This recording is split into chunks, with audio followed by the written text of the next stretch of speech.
আজ শেয়ার করছি রাত্রে ডিনারে খাওয়ার মতো বা সকালবেলা ব্রেকফাস্টে খাওয়ার মতো একটা পরোটার রেসিপি, পামকিন পরোটা। রায়তা দিয়ে খেতে কিন্তু দারুণ লাগে। ভিডিওতে আমি সার্ভ করেছি রায়তা দিয়ে, দারুণ টেস্টি কিন্তু খেতে হয়েছিল। চলুন তাহলে একবার দেখে নিই। কড়াইতে জল ফুটছে, একটা স্টিম বাস্কেট বসিয়েছি, খানিকটা কুমড়ো কেটে নিয়েছি, কুমড়োটাকে স্টিম করে নিচ্ছি। ঢেকে দিলাম, খোলটাকে একটা লবঙ্গ দিয়ে আটকে দিচ্ছি। মিনিট 10 মতো স্টিম হলো। ঢাকনাটা খুলে দেখে নিচ্ছি, একদম ভালো মতো সেদ্ধ হয়ে গেছে।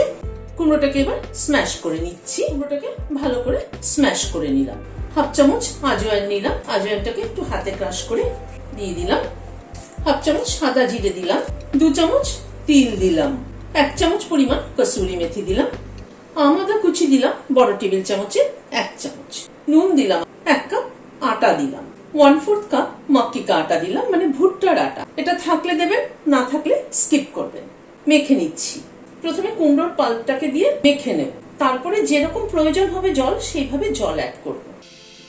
এবার অল্প অল্প করে জল দিচ্ছি। একটা সফট ডো তৈরি করে নিলাম। লাস্টে হাফ চামচ ঘি দিয়ে দিচ্ছি, মাখিয়ে নিলাম। এবার ঢেকে মিনিট 15 জন্য রেস্টে রাখছি। একটা রায়তা বানিয়ে নেওয়ার জন্য দই নিচ্ছি, 2 টেবিল চামচ দই নিলাম। বিট নুন দিচ্ছি, এমনি নর্মাল নুন দিলাম অল্প, সামান্য পরিমাণ একটু চাট মশলা দিলাম, অল্প একটু রোস্টেড জিরে পাউডার দিলাম। সবকিছুকে দিয়ে একটু ফেটিয়ে নিচ্ছি। অল্প একটু চিনি দিয়ে দিলাম, মিশিয়ে নিলাম। খানিকটা পেঁয়াজ কুচি দিয়ে দিলাম, খানিকটা শসা ডুমো ডুমো করে কেটেছি দিয়ে দিলাম, আর অল্প একটু টমেটো সিডটা ফেলে দিয়ে ডুমো ডুমো করে কেটে নিয়েছি। সবকিছুকে দিয়ে মিশিয়ে নিচ্ছি। একটা রায়তা বানিয়ে নিলাম।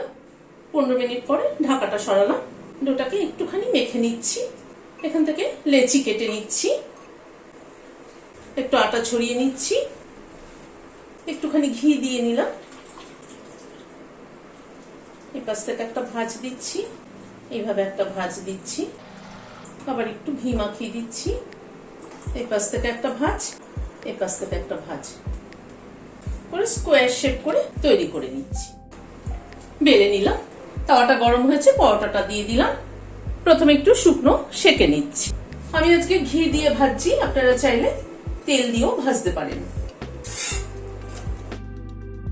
তুলে নিচ্ছি। ভিডিওটা যদি ভালো লেগে থাকে তাহলে একটা লাইক এবং সাবস্ক্রাইব করার অনুরোধ রইল। আজ তাহলে এখানে শেষ করছি। নমস্কার।